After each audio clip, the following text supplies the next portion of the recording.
Hi students, welcome to India IAS academy. Select விடுபட நடக்கும் எங்கள் மாமா நடிகர். இன்னைக்கு நம்ம இந்த வீடியோ என்ன பார்க்க போறோம் பாத்தீங்கன்னா, எல்லாருமே எதிர்பார்த்துட்டு இருக்க அந்த குரூப் 2 ரிசல்ட்ங்கிறத தாண்டி அந்த மெயின்ஸோட மார்க் ரேங்க், இப்ப இதெல்லாம் எல்லாருமே எதிர்பார்த்துட்டு இருக்கோம். ஆனா குறுக்க கோட் ஆஃப் கான்டாக்ட் அப்படின்னு ஒரு விஷயம் இருக்கு. அது எல்லாருமே பேசிட்டு தான் இருக்காங்க. பட் இருந்தாலுமே கூட அதுல இருக்கக்கூடிய ஒரு எப்படி சொல்றது, ஒரு ஆகச்சிறந்த உண்மை என்ன, சேம் டைம் அந்த உண்மையா ஜஸ்ட் லைக் தட் சொல்லாம அதுக்கு தீர்வு என்ன, எல்லாமே ஃபுல் அண்ட் ஃபுல் இந்த கோட் ஆஃப் கான்டாக்ட் பத்தி நான் தெளிவா சொல்லிடுறேன். வீடியோ கடைசி ஸ்கிப் பண்ணாம ஃபுல்லா பாருங்க, புரியுதா? ஃபர்ஸ்ட் நம்ம வீடியோ பாத்தீங்கன்னா சேனலை சப்ஸ்கிரைப் பண்ணி வச்சுக்கோங்க, பக்கத்துல இருக்க பெல் ஐகானை கிளிக் பண்ணிக்கோங்க. ஃபர்தர் நம்ம போற எல்லா வீடியோஸுமே பாருங்க, அது உங்களுக்கு டெஃபினட்டா யூஸ்ஃபுல்லா இருக்கும். ஓகேவா? இப்போ வாங்க நம்ம வீடியோக்குள்ள போயிடலாம். இப்ப பாத்தீங்கன்னா எல்லாருமே தெரியும் 2024 சென்ட்ரல் கவர்மெண்ட்கான எலெக்ஷன் இருக்கு, புரியுதா? பிரதமரை தேர்ந்தெடுக்கக்கூடிய ஒரு தேர்தல், எம்பி மெம்பர் ஆஃப் பார்லிமெண்ட்டை எலெக்ட் பண்ணக்கூடிய ஒரு எலெக்ஷன், சரிங்களா? இந்த எலெக்ஷன் அப்படிங்கிறது கண்டிப்பா உங்களுக்கு தெரியும். எப்பவுமே சென்ட்ரல் கவர்மெண்ட் எலெக்ஷன் பாத்தீங்கன்னா அந்த ஏப்ரல் மே, எப்படி பார்த்தாலும் மே எண்டுல, மே ஒரு 20க்கு மேல அந்த டைம்ல பதவி ஏத்துக்குவாங்க, புரியுதா? இதான் எலெக்ஷன் பாஸ். அப்படி மே மாசம் பதவி ஏத்துக்கிட்டாங்க அப்படின்னா கண்டிப்பா மார்ச் 1 கோட் ஆஃப் கண்டக்ட் போட்டுருவாங்க. கோட் ஆஃப் கண்டக்ட் என்ன அப்படின்னா என்னன்னா, இப்ப ஸ்டேட் கவர்மெண்ட் எலெக்ஷன் போய் போடுவாங்க, சென்ட்ரல் கவர்மெண்ட் எலெக்ஷன் போய் போடுவாங்க. ஸ்டேட் கவர்மெண்ட் எலெக்ஷன் போட்டா ஸ்டேட் கவர்மெண்ட் கண்ட்ரோல், இப்ப சென்ட்ரல் கவர்மெண்ட் எலெக்ஷன் அப்ப சென்ட்ரல் கவர்மெண்ட் தான் கண்ட்ரோல், புரியுதா? சோ அவங்க தான் இந்த மார்ச் 1 கோட் ஆஃப் கண்டக்ட் போடுறது, புரியுதா? அப்படியே இப்போ ஹோல்ல வைங்க. என்னன்னா, இப்ப அவங்க ஒரு எக்ஸாம் நடத்துறாங்கன்னு வச்சுக்கோங்களேன். ஃபார் எக்ஸாம்பிள் இப்போ ரயில்வே எக்ஸாம் ஆகட்டும், எஸ்எஸ்சி எக்ஸாம் ஆகட்டும், எல்லாமே சென்ட்ரல், புரியுதா? அப்ப சென்ட்ரல் ஒரு எக்ஸாம்பிளுக்கு இப்ப எஸ்எஸ்சியே ஒரு எக்ஸாம் நடத்துறாங்க. எஸ்எஸ்சி என்ன பண்ணுவாங்க அப்படின்னா, எஸ்எஸ்சி டைரக்டா அவங்கள்ட்ட பர்மிஷன் கேட்பாங்க. அவங்க அலோவ் பண்ணிடுவாங்க. ஆனா நல்லா புரிஞ்சுக்கோங்க, பர்மிஷன் கொடுத்தாதான் பண்ண முடியும். அலோவ் பண்ணிக்குவாங்க, இதான் பண்ணிக்கப்பா அப்படின்னு. இப்ப நம்ம டிஎன்பிசி பொறுத்த வரைக்கும், டிஎன்பிசி வந்து பாத்தீங்கன்னா சரி நம்ம வாங்கிக்கலாம் பெர்மிஷன், ஏன்னா ஸ்டூடெண்ட்ஸ் ரொம்ப லேட் ஆகிட்டு இருக்கு, ஏற்கனவே 1.5 வருஷ கணக்குல போயிட்டு இருக்கு, இப்ப நம்ம அதெல்லாம் கவனிக்க முடியாது அப்படின்னு சொல்லிட்டு மார்ச் எண்ட்ல நான் கொடுத்துருவோம்னு சொல்லிட்டாங்க. ஆனா நல்லா புரிஞ்சுக்கோங்க, இந்த மார்ச் எண்டுக்குள்ள அவங்க என்னென்ன விஷயங்கள் நடத்தணுங்கிறத நல்லா மைண்ட்ல திங்க் பண்ணிக்கோங்க. கவுன்சிலிங் நடத்தணும். என்னது? குரூப் 2 இன்டர்வியூ போஸ்ட்டுக்கு கவுன்சிலிங் நடத்துறப்பதான், நடத்தி முடிச்சோனதான் மார்க் ரேங்க் ரிலீஸ் பண்ணணும். இப்ப கோட் ஆஃப் கண்டக்ட் போட்டா என்னன்னா, மார்க் ரேங்க் எல்லாம் ரிலீஸ் பண்ணலாம், புரியுதா? ஒரு ரிசல்ட் கூட ரிலீஸ் பண்ணலாம். பட் ரிசல்ட்னா அது ஃபைனல் ரிசல்ட்டா இருக்க கூடாது. நல்லா புரிஞ்சுக்கோங்க, அப்பாயின்மெண்ட் கொடுக்க கூடாது. கோட் ஆஃப் கண்டக்ட் போட்டா விதிமீறல். கோட் ஆஃப் கண்டக்ட் போட்டா அப்பாயின்மெண்ட் கொடுக்க கூடாது, நோட்டிபிகேஷன் கொடுக்க கூடாது. ஒரு எக்ஸாம்க்கான நோட்டிபிகேஷன் கொடுக்க கூடாது, ஒரு ஜாப்க்கான அப்பாயின்மெண்ட் கொடுக்க கூடாது. இப்ப நீங்க ஒரு எக்ஸாம், ஏதோ ஒரு exam first stage, second stage, third stage இருக்குன்னு வைங்க. ஃபர்ஸ்ட் ஸ்டேஜ் எக்ஸாம் இருக்குல்ல, அதை நடத்தலாம், அதான் ரிசல்ட் கொடுக்கலாம். செகண்ட் ஸ்டேஜ்க்கான எக்ஸாம் நடத்தலாம், ரிசல்ட் கொடுக்கலாம். தேர்ட் ஸ்டேஜ்க்கான எக்ஸாம் நடத்தலாம். இது கோட் ஆஃப் கண்டக்ட் அமல்ல இருக்கப்ப சொல்றேன். பட் அதுக்கான ரிசல்ட் கொடுக்க கூடாது, ஏன்னா அதான் ஃபைனல் வந்து ரிசல்ட் கொடுத்தாலே என்ன அர்த்தம், அது வந்து போஸ்டிங் போற கணக்கு தான். அப்ப அது நடத்தக்கூடாது. அப்ப நீங்க உடனே எல்லாரும் என்ன சொல்றாங்கன்னா, இப்ப கோட் ஆஃப் கான்டாக்ட் போட்டா அப்பாயின்மெண்ட் இந்த மாதிரி விஷயம் பண்ணக்கூடாது, அவங்க மார்க் ரேங்க் ரிலீஸ் பண்ணு சொல்றாங்க, அது ரிலீஸ் பண்ணிடுவாங்களே, பிரச்சனை இல்லை. நானும் சொல்றேன், மார்க் ரேங்க் ரிலீஸ் பண்ணலாம், அதுல எந்த வித பிரச்சனையும் இல்ல. பட் என்னன்னா, கவுன்சிலிங் முடிஞ்சோட தான் மார்க் ரேங்க் கொடுப்பேன்னு சொல்லிருக்காங்க. எந்த கவுன்சிலிங்? குரூப் 2 இன்டர்வியூ போஸ்டோட கவுன்சிலிங், புரியுதா?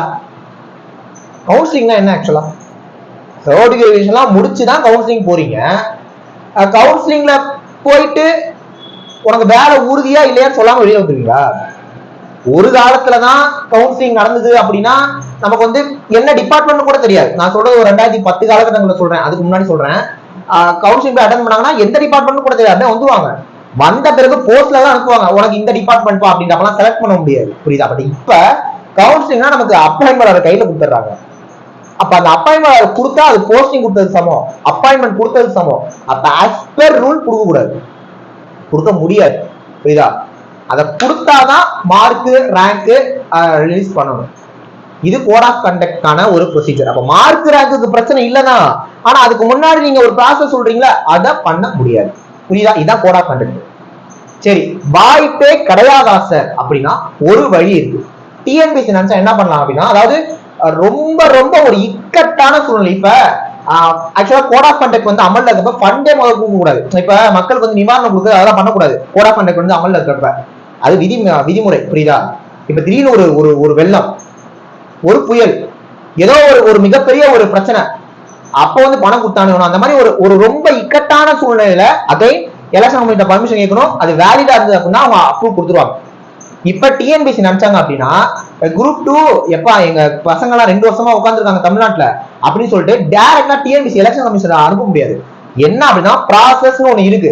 அவங்க ப்ராப்பரா ஒரு ஃபைல் மாதிரி ஒரு ரெடி பண்ணி இதெல்லாம் விஷயம் போட்டு எல்லாத்தையும் கொடுத்து எங்க அனுப்பணும்னா சிஇஓ, அதாவது சீஃப் எலக்ட்ரல் ஆபீசர் தமிழ்நாட்டுல ஒருத்தர் இருப்பாரு.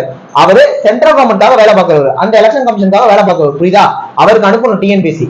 அவரு டெல்லிக்கு அனுப்பணும் சென்ட்ரல் எலெக்ஷன் கமிஷனுக்கு, புரியுதா? மத்திய தேர்தல் ஆணையத்துக்கு அனுப்பி அவங்க சரிப்பா பண்ணலாம்ப்பா அப்படின்ட்டு திரும்ப சிஇஓக்கு தான் அனுப்புவாங்க. யாருக்கு? சீஃப் எலக்ட்ரல் ஆபீசருக்கு. அவருக்கு அனுப்பி அவர் இங்க கொடுக்கணும். யார்கிட்ட? டிஎன்பிசி. கொடுத்தா டிஎன்பிசி அப்சைட் ரிசல்ட் கொடுத்துருவாங்க. வந்துச்சுன்னா அடுத்த வேலை கூட கொடுத்துருவாங்க. அப்ப நோட்டிபிகேஷன் கொடுக்கலாம், என்ன வேணாலும் பண்ணலாம். ஆனா நம்ம ஸ்டேட் கவர்மெண்ட் தமிழ்நாடு பொறுத்த வரைக்கும் ஏதாவது ஒண்ணு கொடுத்தாங்கன்னா சொல்ல முடியாது. ஓகே பண்ணலாம், பண்ணாம இருக்கலாம். இப்ப இந்த சூழ்நிலையெல்லாம் நம்ம யோசிச்சு பார்க்கும் பொழுதுதான் கோட் ஆஃப் கண்டக்ட் இருக்கப்ப ரேங்க் மார்க் வருமா அப்படிங்கிறது டவுட்டா இருக்கு. பிப்ரவரி எண்டுக்குள்ளனா நம்பிடலாம், மார்ச் எண்டுக்குள்ள அப்படின்றப்ப நம்ம இந்த விஷயங்களை யோசிக்க வேண்டியது இருக்கு. நான் திரும்ப சொல்றேன், கோட் ஆஃப் கண்டக்ட் அமல்ல இருக்கிறப்ப மார்க் ரேங்க் ரிலீஸ் பண்ணலாம். பட் கவுன்சிலிங் முடிச்சுட்டு பண்ணணுங்கிறப்பதான் நமக்கு யோசிக்க தோணுது. கவுன்சிலிங் அதான் சொல்றேன், கவுன்சிலிங் நடத்தலாம். நீங்க கவுன்சிலிங் அப்பாயின்மெண்ட் கொடுக்காம தானே, அப்பாயின்மெண்ட் கொடுக்க கூடாது. ரிசல்ட் ரிலீஸ் பண்ணலாம், அப்பாயின்மெண்ட் கொடுக்க கூடாது, நோட்டிபிகேஷன் கொடுக்க கூடாது. கோட் ஆஃப் கண்டக்ட் அமல்ல இருக்கப்ப 2019 குரூப் 4 நடந்துச்சுல, குரூப் 4 நோட்டிபிகேஷன் எப்போ வந்துச்சு? எலெக்ஷன் இருந்தது. எப்போ நோட்டிபிகேஷன் வந்துச்சு? ஜூன்ல தான் வந்துச்சு. ஏன் மே ஏப்ரல் மார்ச்ல கொடுக்கல? ஏன்னா கோட் ஆஃப் கண்டக்ட் அப்பதான் மேல ரிலீஸ் ஆச்சு, மே இல்ல.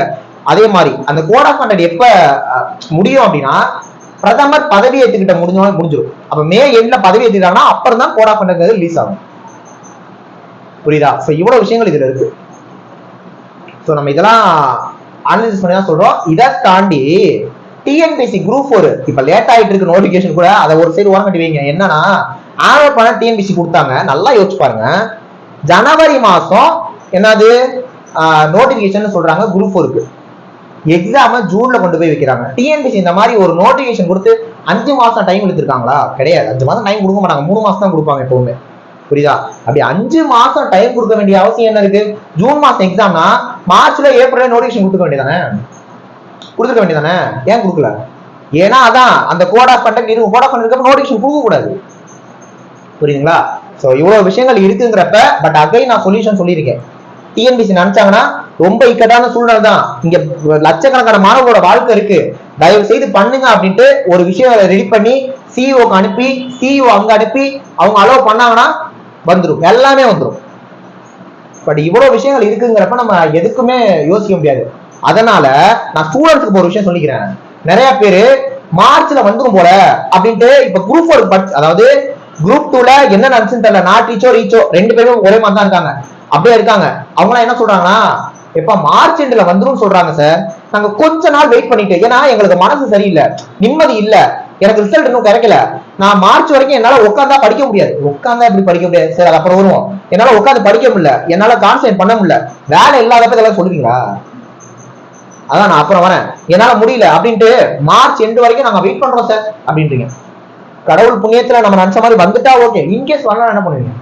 திரும்ப உட்காந்து வெயிட் பண்ணுவீங்களா? இல்லைன்னா அப்புறமேட்டுக்கு அப்புறம் மெச்சூரிட்டி வந்துடும், ஐயோ இனிமேட்டு உட்காந்துருக்க முடியாது, ஜூன் மாசம் எக்ஸாம், டக்கு டக்குன்னு உட்காந்து படிப்பீங்க அவசர அவசரமா. இதை தான் நீங்க ஒரு வாட்டி தப்பு பண்றீங்க. அதனால நான் என்ன சொல்றேன் அப்படின்னா, இப்ப நான் சொல்ல போது ஒரு சில பேருக்கு கோவம் வரலாம், ஆனா நிதர்சனமான உண்மை இதுதான். என்னன்னா குரூப் 2 இருக்குல்ல, பிரச்சனை தான், பிரஷர் தான், வேலை கிடைக்குது கிடைக்கலதான், அது அப்படியே அப்படியே வைங்க. இந்த பக்கம் குரூப் 4, அதாவது அரசனை நம்பிட்டு புருஷனை விட்ட கதையா ஆயிடக்கூடாதுன்னு ஒரு பழமொழியே இருக்கு. நான் சொல்லல, பழமொழியே இருக்கு. குரூப் 2 அரசன்னா குரூப் 4 புருஷன், அரசனை நம்பிட்டு புருஷனை விட்ட கதையா ஆயிடக்கூடாது. தயவு செய்து நான் சொல்றேன், அது அப்படியே ஒரு சைடு இருக்கட்டும். நீங்க தயவு செய்து நான் கெஞ்சி எடுக்கிறேன், குரூப் 4 படிங்க. நான் மார்ச் வரைக்கும் வெயிட் பண்ணுவேன்னா ஒண்ணும் பண்ண முடியாது. லைஃப் நீங்க படிக்கலாம் படிக்காம இருப்பாங்கிற ஆப்ஷன் அடுத்த வருஷம் உங்களுக்கு இருக்குமான்னு தெரியல. எத்தனை பேருக்கு வீட்டுல கடன் இருக்கும் தெரியல, எத்தனை பேருக்கு தங்கச்சி அக்கா கல்யாணம் இருக்கும் தெரியல, பொண்ணுங்க பையனாப்புல எத்தனை பேர் அடுத்த வருஷம் டைம் கேட்டிருக்கீங்களோ தெரியல கல்யாணத்துக்கு. கல்யாணம் பண்ண லேடிஸ் பாத்தீங்கன்னா ஹஸ்பண்டையோ மாமியாட்டையோ ஒரு வருஷம் எத்தனை பேர் பர்மிஷன் கேட்டு வச்சிருக்கீங்கன்னு தெரியல. இவ்வளவு விஷயங்கள் இருக்கு லைஃப்ல. கஷ்டப்பட்டா நாளைக்கு நீங்க தான் கஷ்டப்படணும். அட்லீஸ்ட் ஒரு குரூப் 4 செக்யூர் பண்ணுங்கன்றேன், புரியுதா? அதனால இந்த விஷயங்கள்லாம் இருக்கு. அப்ப நீங்க மார்ச் எண்டுல வந்துடும் 100% ஊர்ஜிதமா நம்ப முடியாது, வரலாம் வராமலும் போகலாம், புரியுதா? சோ அதுக்காக என்ன சொல்றேன் அப்படின்னா அது ஒரு சைடு நடக்கட்டும். ஏன்னா நீங்க பாட்டு குரூப் 4 படிங்க, மார்ச் எண்டு வந்தா ஓகே, வரலனாலும் ஓகே, எப்ப வேணாலும் வந்துட்டு போகுது. குரூப் 4 எக்ஸாம் ஜூன்ல நடந்துரும். என்ன இது எப்ப வேணாலும் வந்துட்டு போகுது. குரூப் 4 எக்ஸாம் ஜூன் மாசம் கன்ஃபார்ம். அதெல்லாம் மாத்தி வைக்க மாட்டாங்க. July August code of conduct பண்ணி எக்ஸாம் என்ன பண்ண மாட்டாங்க. கோட் ஆஃப் மேல முடிஞ்சிடும். அப்ப ஜூன் மாசம் குரூப் 4 எக்ஸாம் கன்ஃபார்ம் இருக்கு. நான் திரும்ப சொல்றேன், ஒரு எக்ஸாம்னா நீங்க எவ்வளவு பெரிய ஆளா இருந்தாலும் சரி, சார் நான் ப்ரிலிம்ஸ் கிளியர் பண்ணிருக்கேன் சார், ஓகே, நீங்க வந்து வெல்வெஸ்டா படிச்சிருக்கீங்க தான், எந்த பிரச்சனையும் இல்லதான். ஆனாலுமே கூட ஒரு எக்ஸாம்னா அந்த எக்ஸாமுக்கு ஒரு வேல்யூ இருக்கு. ஒரு 4ல இருந்து 5 மாசம் குறைஞ்சபட்சம் படிக்கணும். நம்ம பேசிட்டு இருக்க நேரத்துல, இந்த வீடியோ பார்த்துட்டு இருக்க நேரத்துல, நீங்க இந்த வீடியோ பார்த்துட்டு இருக்க நேரத்துல நீங்க ஒரு செகண்ட் ஃபீல் பண்றீங்க, உங்களுக்கு வலிக்குதோ இல்லையா தெரியல, எனக்கு வலிக்குது. ஓகேவா? உங்க டைமை நானும் வேஸ்ட் பண்ணிட்டு இருக்கேன்னு எனக்கு தோணுது. அது ஏன் உங்களுக்கு தோண மாட்டேங்குது? டிஎன்பிஎஸ்சி லேட் ஆக்குறாங்க தான். ஆனா நாளைக்கு குரூப் 4 நடத்த போது டிஎன்பிஎஸ்சி தான். நீங்க குரூப் 4 அதாவது நீங்க வேலைக்கு போனா டிஎன்பிஎஸ்சி தான் வேலைக்கு போறீங்க. அதனால தேவையில்லாத விஷயங்களை ஒத்தி வச்சுட்டு தயவு செய்து குரூப் 4 படிங்க. மார்ச் எண்ட்ல வருமா வரான்னு தெரியாதுப்பா. புரியுதா? இவ்வளவு விஷயங்கள் இருக்கு. பொறுத்திருந்தா நம்ம பார்க்கணும். பொறுத்திருந்து பார்க்கணுங்கிறப்ப நமக்கு கன்ஃபார்மா தெரியலன்னு அர்த்தம். தயவு செய்து அதனால குரூப் 4 படிங்க. புரியுதா? நெக்ஸ்ட் ஒரு முக்கியமான வீடியோல பார்க்கலாம். தேங்க்யூ.